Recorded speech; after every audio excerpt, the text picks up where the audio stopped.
Merci de regarder CRTV News. C'est une institution pivot dans la charpente de notre économie. La Caisse autonome d'amortissement assure la gestion de la dette en amont et en aval tout en participant activement au financement des projets publics avec des incursions ponctuelles sur le marché financier.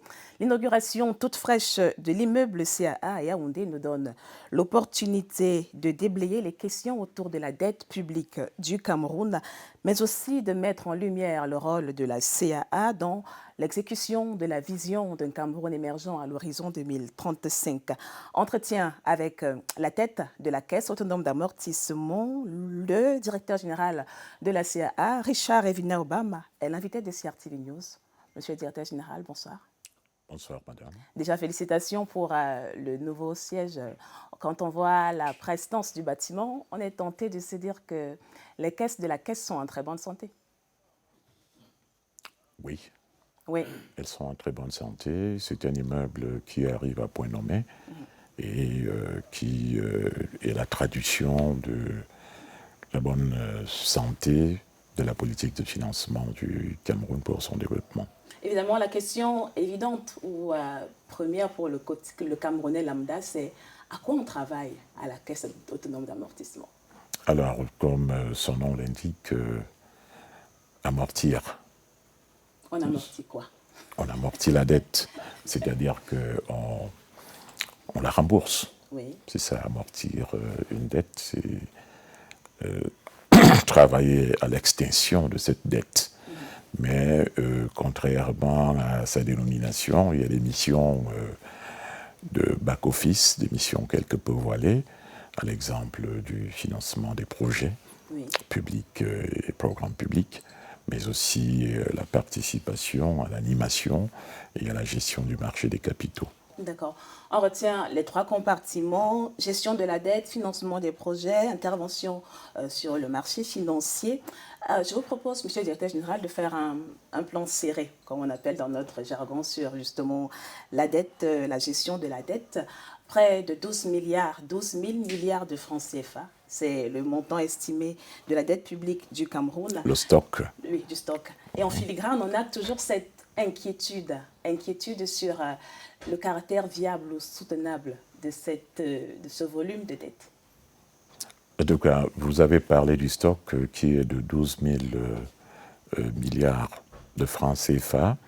Maintenant, pour ce qui est de la viabilité de la dette, il faut relever que les dernières analyses du FMI et la Banque mondiale concluent de la viabilité de la dette du Cameroun, bien qu'il existe un risque de surendettement.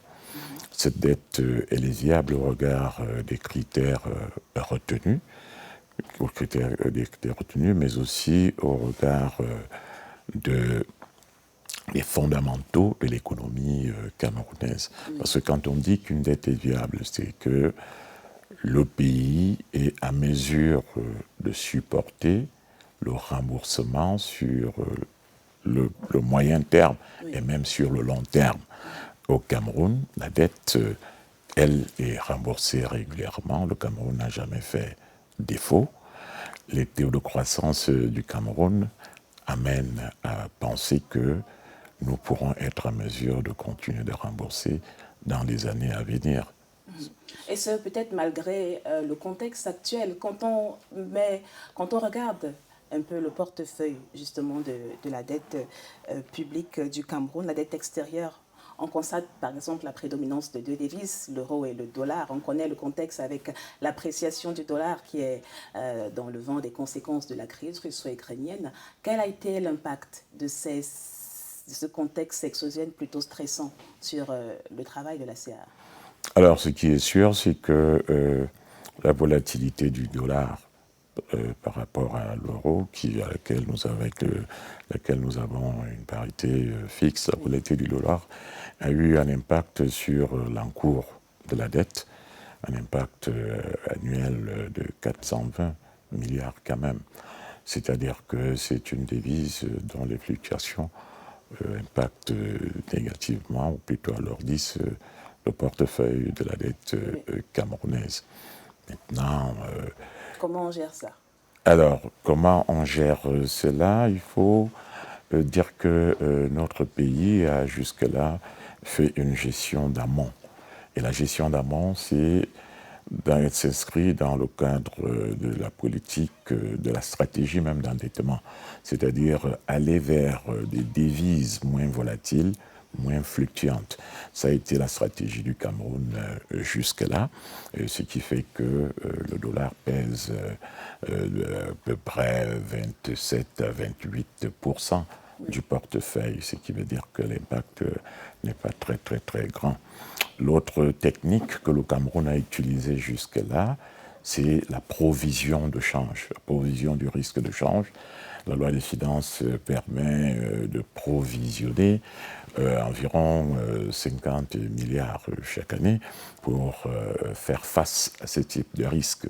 Mais de plus en plus, l'option pour la gestion plus active de ces risques amène le Cameroun aujourd'hui à songer à utiliser des instruments sophistiqués de couverture qui sont, on les appelle les produits dérivés. Oui. Mais il faut y aller avec beaucoup de prudence. Il faut y aller avec beaucoup de prudence, sinon on tombe sous le coup des velléités spéculatives des acteurs financiers internationaux. Il faut aussi y aller avec beaucoup de prudence pour éviter de tomber sur des opérations plus onéreuses que le risque qu'on entend mitiger. D'accord. Donc on a la quantité ou le volume de la dette, mais on garde à l'esprit que ce qui est le plus important, c'est la qualité des emprunts contractés et leur destination. Vous avez parlé tout à l'heure du financement des projets. Est-ce qu'il y a des secteurs prioritaires? Comment est-ce que ces emprunts-là s'imbriquent dans le vaste chantier de l'émergence du Cameroun, par exemple? Alors, il faut interroger la fin de l'initiative PPTE et le retour à meilleure fortune du Cameroun, où le taux d'endettement a été réduit presque à 10%. Oui. Alors en 2010, on met en place le DSCE, qui est un programme de développement en vue de l'émergence en 2035 et qui a été remplacé tout récemment par la SDD 30. Et les choix partaient d'un diagnostic, celui d'une insuffisance de notre pression fiscale, ce qui veut dire que nos moyens propres n'étaient pas suffisants pour accompagner ce programme de développement, une insuffisance aussi de l'épargne nationale et un système financier qui connaissait des dysfonctionnements et qui n'était pas encore suffisamment profond. Le Cameroun s'est donc engagé à s'endetter en faisant le diagnostic d'un déficit infrastructurel. D'abord, parce qu'on ne peut pas se développer sans infrastructure, vous convenez avec moi. Oui. Le Cameroun a aussi fait le diagnostic d'un déficit énergétique. Un déficit énergétique, vous savez très bien que c'est l'énergie qui permet à l'économie de fonctionner, qui permet aux industries de fonctionner. Si on veut faire de l'industrie, il faut mettre en place un dispositif de fourniture d'énergie digne de ce nom. Et par la suite, le diagnostic a été aussi celui des insuffisances sur le plan des investissements sociaux, donc les écoles, les hôpitaux. Et sur la base de tout ceci, un plan de développement a été mis en place. Et c'est pour cela que vous voyez se développer des grands chantiers en matière routière, en matière aéroportuaire, en matière portuaire et même en matière d'eau, d'énergie et autres. Donc voilà les grands secteurs prioritaires qui peuvent permettre d'aller inévitablement vers l'émergence et plus loin vers le développement. Des secteurs prioritaires qui justifient aussi le rythme d'endettement de notre pays. Mais l'un des bémols dans cette gestion de la dette publique, monsieur le directeur général, ce sont les soldes engagés non décaissés, qu'on estime en juin 2022 à 4 000 milliards de francs CFA. Est-ce que ce n'est pas le signe qu'on est peut-être un peu gourmand sur ce qu'on peut concrètement manager? Écoutez, il faudrait faire le distinguo entre les bons soldes engagés non décaissés et les mauvais soldes engagés non décaissés. Je voudrais rectifier sur les 4 000. Tous ne sont pas des mauvais soldes engagés non décaissés. C'est des soldes engagés qui sont en entente normale d'utilisation dans les délais d'exécution prévus par les conventions de financement. Maintenant, il faut le reconnaître, il y a aussi des soldes engagés non décaissés qui sont dus à la bureaucratie, qui sont dus à l'absence de maturation des projets, à l'absence de libération des emprises foncières. Et c'est ceux-là qui sont véritablement blâmables. Mais il faut reconnaître aussi que depuis depuis quelques années, je crois 2019, un plan d'apurement des soldes engagés non décaissés a été mis en œuvre allant de la suppression de certains projets. Et donc, on dit on arrête parce que ça ne bouge pas. Exactement. Et puis, on a ici pris des mesures allant dans le sens de l'accélération de l'exécution de ces projets à travers les chefs de projet, les maîtres d'ouvrage et les bailleurs de fonds concernés. Et je peux vous dire qu'aujourd'hui, le visage des CENT, des soldes engagés non décaissés, tel qu'il se présentait il y a 5 ans aujourd'hui, a connu une nette amélioration. Et cette nette amélioration est due aussi à la volonté du gouvernement qui a pris quand même des mesures allant dans le sens d'une meilleure maturation des projets. Pour sortir, Monsieur le Directeur Général, vous avez évoqué l'année 2019 qui a été un moment marquant, un moment fort, un tournant important de la CEA en tant qu'institution, avec plusieurs réformes instruites par le Président de la République. Où est-ce qu'on en est? Principalement, si on prend un focus sur la dématérialisation. Concrètement, comment elle se vit? La dématérialisation des valeurs mobilières est un processus qui est suivi par la Caisse autonome d'amortissement en vertu de la loi.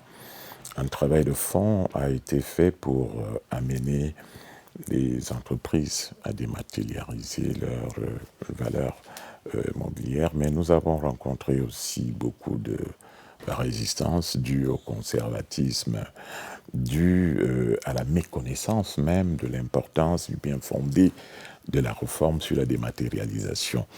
Les intéressés n'ont pas compris à un certain moment que la dématérialisation allait dans le sens de leurs intérêts. Donc nous avons privilégié l'approche pédagogique au détriment de l'approche répressive qui prévoyait que les titres physiques soient confisqués et mis en vente. Aujourd'hui, nous sommes à une phase de pédagogie et nous passerons à la phase répressive par la suite au cas où il n'y a pas d'avancée notable. On vous souhaite bon courage dans ce grand chantier, dans tous ces défis de la Caisse autonome d'amortissement. Et merci d'avoir accepté de partager ces quelques éclairages avec CRTV News. C'est moi qui vous remercie. C'était Entretien avec Richard Evina Obam, le directeur général de la Caisse autonome d'amortissement. Merci de rester fidèle à CRTV News. L'information, c'est ici.